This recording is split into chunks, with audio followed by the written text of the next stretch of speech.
तिनं स्वावलंबी असावं, समाजाला दाखवायला नव्हे, तर तिच्या स्वाभिमानासाठी, तिच्या आत्मसन्मानासाठी. चूल मूल बाईला कधीच चुकलं नाही आणि ते चुकणारही नाही.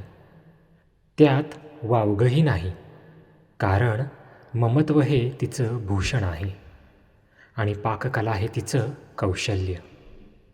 पण त्या पलीकडे सुद्धा तिचं अस्तित्व आहे, हे तिनं स्वतः विसरता कामा नये. हो, स्वतः ती सावित्री होती.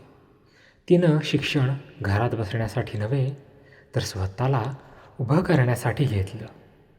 कारण तिला कळलं, शिक्षण म्हणजे फक्त अक्षर ओळख नाही, तर निर्णय क्षमता, आत्मविश्वास आणि विचारांची ताकद आहे. स्त्री केवळ घराचं केंद्र नाही, तर ती एक संपूर्ण विश्व आहे, जी देणं, जपणं आणि उभं राहणं तिन्ही जाणते. स्वावलंबी स्त्री कुठल्याही परिस्थितीवर मात करू शकते, अगदी कुठल्याही. कारण ती जेव्हा स्वतःवर विश्वास ठेवते, तेव्हा ती स्वतःचं जग घडवत असते.